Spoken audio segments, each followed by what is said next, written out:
이 이야기를 읽으시면서 부자와 나사로 이야기에 누구에게 더 동일시 되십니까? 돈 걱정 없는 부자입니까? 아니면 버려진 거처도 마땅치 않은 나사로입니까? 저는 둘 다 아닙니다 하는 대답이 가장 많지 않을까 싶습니다. 그러면 부자와 나사로 중에 누구였으면 좋겠습니까? 이것도 대답이 쉽지 않을 것 같습니다. 세상 사람들을 경제적 계층으로 세 부류로 나눈다면 있는 자, 없는 자, 그리고 그 중간에 조금 있어서 더 갖기를 원하는 자, 그렇게 나눌 수 있을 것입니다. 있는 자는 부자이고 없는 자는 나사로입니다. 아마 우리들 대부분은 조금 있어서 더 갖기를 원하는 자일 것입니다. 남편 친구들과 부부 동반 모임이 있었는데 아내들끼리 모여 앉아 이야기를 나누었습니다. 좀 이야기를 나누다 보니 이구동성으로 하는 말이 왜 이렇게 늘 빠듯하냐 하는 이야기였습니다. 수입이 좀 많은 분들도 있었고 좀 적은 분들도 있는데 상관없이 늘 살림살이가 빠듯하다 하는 이야기였습니다. 언제 우리 돈 걱정 좀 안 하고 살아보노? 아마 우리들 바람 중에 하나일 것입니다. 근데 오늘 본문 이야기에 나오는 부자는 좋은 옷을 입고 날마다 즐겁게 호화롭게 삽니다. 돈 걱정 없습니다. 돈 걱정, 집 걱정 없이 먹고 입고 자는 걱정 없이 그저 즐기는 인생입니다.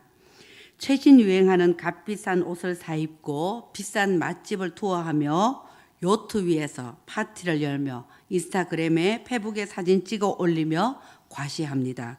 돈 쓰는 재미가 있다 하면서 합니다. 모두가 부러워하는 그런 인생입니다. 근데 가까이 있는 버려진 이웃 나사로는 형편이 완전히 반대입니다. 날마다 입에 풀칠하는 것이 걱정입니다. 집도 없습니다. 옷도 형편이 없습니다. 최소한의 먹거리도 확보된 것이 없습니다. 부자가 먹고 남은 것 상에서 떨어진 부스러기를 주워 먹으며 주름 배를 채우려고 애쓰는 그런 형편입니다. 없어도 너무 없습니다. 늘 부족한 식사입니다. 거기다 부족한 영양과 불편한 환경 탓에 몸의 부스러기와 상처가 제대로 낫지 않아 헌대가 나 있습니다. 개들이 그의 친구가 되어 그 헌대를 핥습니다. 사람으로서의 최소한의 존엄을 가지기도 어려운 비참한 그런 모습입니다. 초단기 알바를 몇 가지라도 하면서 어떻게든 살아보려 애쓰지만 등 붙일 공간조차 마련하는 것 어렵습니다. 막막합니다. 게으른 것도 아니고 그다지 잘못 산 것도 아닌 것 같은데 앞으로 나아질 기미가 전혀 없어 보입니다. 나사로는 늘 부자를 바라보며 동경하며 살았을 것이지만 이 이름도 모르는 부자는 자신의 삶에 만족하며 즐기느라 가까이에서 고통받고 있는 나사로의 존재를 자기와 똑같은 사람으로 하나님의 자녀로 인식하지 못합니다. 나사로를 신문이나 TV를 통해서 알고 있는 그런 정도입니다. 그 나사로의 고통에 공감하지를 못합니다. 늘 배부른 이 부자는 나사로의 배고픔을 전혀 공감하지 못합니다. 공감하고자 하는 생각조차 없습니다. 우리가 아픈 만큼 성숙한다 그렇게 말하지 않습니까? 아픈 만큼 성숙한다는 말은 아픈 만큼 내가 아픈 만큼 다른 사람의 아픔에 공감할 수 있게 된다는 말입니다. 부자는 그런 성숙을 모릅니다. 부자는 그렇게 살다가 죽습니다. 안타깝게도 가난하고 배고픔으로 점철된 나사로의 삶도 그냥 그렇게 끝이 납니다. 반전은 죽음 이후에 일어납니다. 예수님의 이 이야기에서 부자는 지옥에서 고통을 당하고 나사로는 천사들의 손에 이끌려 아브라함의 품에 안깁니다. 형편이 완전히 뒤바뀌게 됩니다. 그러자 이 부자는 지옥에 가서도 이 부자스러운 태도를 버리지를 못합니다. 자기 중심적입니다. 이기적입니다. 타인의 입장에서 볼 줄을 모릅니다. 자기의 괴로움만을 구구절절히 호소합니다. 아브라함 품에 안긴 나사로를 보고 나사로를 이곳에 보내어 자신의 고통을 덜어줄 것을 요청합니다.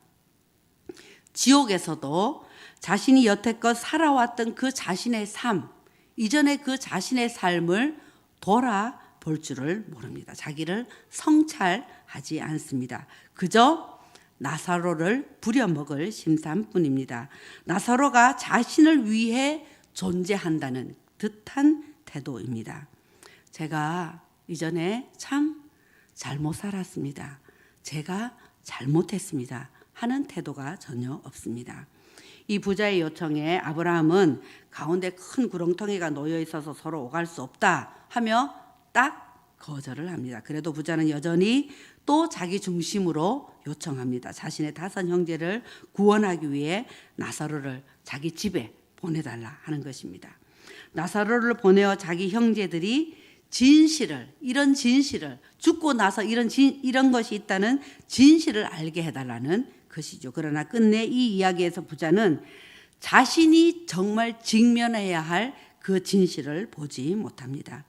부자로서 온갖 특혜를 누렸던 그는 지옥에서조차 자신을 성찰하지 못하고 부자스러운 이 태도를 버리지 못합니다. 우리는 부자도 아니고 나사로도 아닙니다만 오늘 이 말씀을 통해 혹 우리 속에 혹시 이런 부자스러운 태도는 있지 않은지 살펴보았으면 합니다. 더 힘들고 어려운 이웃들에 대해 이런 마음은 있지는 않은지 말입니다. 제가 직접 2달 정도 휠체어 생활을 하고 나니 그분들의 불편함이 어떤 것인지 알게 되었습니다. 휠체어를 사용하는 나사로의 그 심정을 이해하게 된 것이죠. 아이를 출산하기 전에 병원에서 어려운 이야기를 듣고 오는 길에 친정 부모님과 생각을 정리하려고 바로 집으로 돌아가지 않고 공원으로 향했습니다. 근데 마침 그곳에 몸이 불편한 한 분이 구걸을 하고 있었습니다. 모두 함께 아무 소리 없이 지갑을 열었습니다. 그런 것이지요. 신문 속의 나사로가, TV 속의 나사로가 나의 삶과 상관 있는 나사로가 된 것입니다. 몸의 건강이 삐걱거리고 나서야 형님들이 말씀하신 그 어려움을 공감하게 됩니다. 그러나 아직도 많은 부분 나사로와 공감하는 것을 놓치는 저를 봅니다. 제 속에 부자스러운 태도를 보게 됩니다. 좀 더 연약한 분들에 대해, 좀 약한 분들에 대해, 불편한 분들에 대해, 힘든 상황에 있는 분들에 대해, 더 열악한 지역에 있는 분들에 대해, 나와 다른 분들에 대해 재능이나 지력이나 실력이나 건강이나 고난이나 환경이나 여러 부분에서 좀 더 없는 분들에 대해 우리 태도가 혹 부자스럽지는 않은지요. 나는 그래도 당신보다는 더 의롭습니다. 더 괜찮습니다. 내가 그래도 좀 더 잘합니다. 저는 그래도 좀 더 도덕적이지요. 저는 깨끗합니다. 저는 좀 고상한 사람입니다. 저는 더 똑똑합니다. 저는 더 경험이 많습니다. 그런 부자스러운 태도가 우리에게 있지는 않은지 말입니다. 공감이 없는 이 부자스러운 태도는 아무리 좋은 말을 해도 열매가 없습니다. 예수님은 하나님이시면서 하나님의 아들이시면서 사람이 되셨습니다. 그렇게 공감의 자리로 내려오셨습니다. 어렵고 힘든 사람에 대해 늘 공감하는 마음이셨습니다. 아픈 사람을 보면 아픈 마음으로 대하며 고쳐주셨습니다. 죄의 소용돌이 속에서 허우적거리는 사람들을 보아도 안타까운 마음으로 이야기를 거시고 복음을 전하고 살 길로 인도해 주셨습니다. 배고픈 사람들을 보면 그들의 그 허기진 뱃속을 외면하지 않으십니다. 사랑에 굶주린 사람을 보면 하나님의 사랑만으로 그들이 만족할 수 있음을 아시고 기꺼이 친구가 되어 주셨습니다. 조건 없이 거리낌 없이 사랑해 주셨습니다. 내가 너희들에게 사랑을 나눠줘 하는 태도가 아니라 같은 자리에서 사랑을 나누어 주셨습니다. 예수님에게는 부자스러운 태도가 털끝만큼도 없으셨습니다. 그렇게 사시다가 자신의 몸을 가장 비참하고 낮은 모습으로 내어주셔서 우리들을 부요하게 해 주셨습니다. 우리를 만족하게 해 주셨습니다. 우리를 의롭게 해 주셨습니다. 우리를 이렇게 살려 주셨습니다. 어떻게 보면 우리들의 삶은 끊임없이 투쟁하는 것이고 끊임없이 변화하는 것입니다. 노예제도 폐지를 이루어내어 존경받는 링컨 대통령 역시 하루아침에 그런 생각과 가치가 세워졌던 것이 아닙니다. 자신의 위치에서 싸워가다 보니 생각이 그렇게 더 잘하게 되고 공감하게 되고 그렇게 자라갔던 것입니다. 기록에 보면 그 전에는 이 링컨도 노예 제도를 인정하는 연설을 한 적도 있었다 합니다. 그러나 결국 그의 생각이 변하고 자라서 수많은 흑인들이 싸우고 피 흘린 그 일들이 실제로 이루어지도록 하는 일에 쓰임받게 되었던 것입니다. 만약에 이 부자가 나사로와 눈을 맞추고 이야기를 나누었다면 어떤 변화가 생겼을까요? 부자가 나사로가 왜 이런 형편이 될 수밖에 없었는지 이야기를 주고받았다면 어떤 일이 일어났을까요? 부자가 나사로의 그 배고픔에 깊이 공감했더라면 어떠했을까요? 부자와 나사로가 친구가 되었다면 어떤 일이 벌어졌을까요? 둘 다 살게 되었을 것입니다.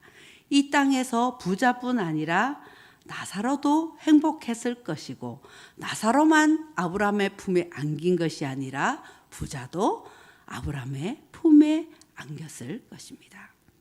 부자가 나사로와 친구가 되는 일, 처음에는 불편하고 피하고 싶은 일일 수 있습니다. 그러나 우리를 불편하게 하는 그 일이, 피하고 싶은 그 일이 어쩌면 하나님이 우리를 통해 하시려고 하는 일일 수 있습니다.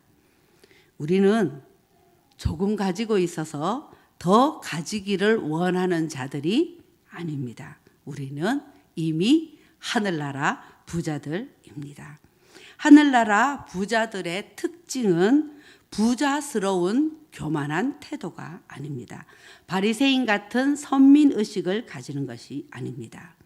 받은 은혜에 감사하며 아프고 힘든 자들, 연약한 자들, 그런 나사로들과 눈을 맞추고 이야기를 걸고 친구가 되어주는 것입니다. 그들의 아픔에 공감하는 것입니다. 부자스러운 태도를 버리고 겸손히 사랑하는 것입니다.